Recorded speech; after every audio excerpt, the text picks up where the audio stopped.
Hello friends, welcome again to this channel. Today let us solve the circuit. According to the problem, we are to determine the Thevenin's and Norton equivalent across terminals A and B. Okay.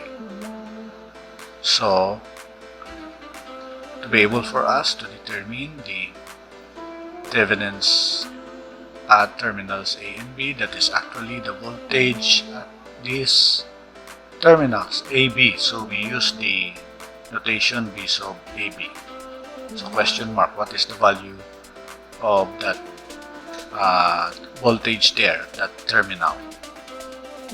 Okay, so again, we can go from this point A to B. We can run through this branch into that branch, but the problem here is we don't know the voltage at 3 ohms and 5 ohms. But there are ways or paths that the voltage are already given. So we will take that path. So that will be VAB. The path of that is this one. So we are taking this path.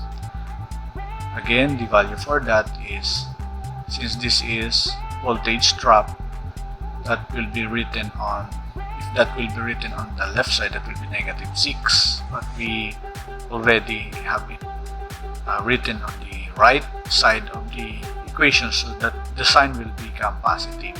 This is also this is a voltage rise, so this will be positive on the left side, but if we took it to the right side, it becomes -8.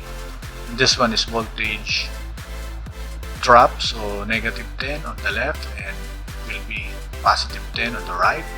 So this is voltage drop, it will be positive on the left side of the equal sign, but if you place it on the right side, it will become positive. This is by the voltage drop, so negative on the left and positive on the right. Okay. So if you are going to add all of this voltage, the result is 23 volts. So this will be now your Thevenin's, okay, the Thevenin's equivalent of the at terminals A and B. Now for the Thevenin's equivalent of resistance, or R Thevenin's, what we are doing here is we are making all the batteries shorted. So in our drawing, we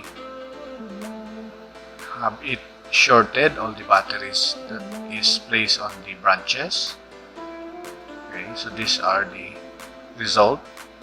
So what will happen, since it is shorted, there is no way that the current can pass through these resistances, but it will come, it will pass here on the branches where there are less resistance or no resistance at all. So you will notice that the resistance that we are considering, RAB, is actually 0. So the value for our R Thevenin's is equals to 0 ohms. So how about our I Norton? For the Norton current, or I sub N, since we are dividing the voltage, or the equivalent of Thevenin's of the voltage at VAB by the R Thevenin's, or the resistance, but since the resistance is 0, so therefore there is no specific Norton's equivalent. Okay, so I think I have already given to you or shared to you the way how to determine the Thevenin's and Norton equivalent across terminals A and B. Thank you so much for watching. I hope that I add information to your learning desire.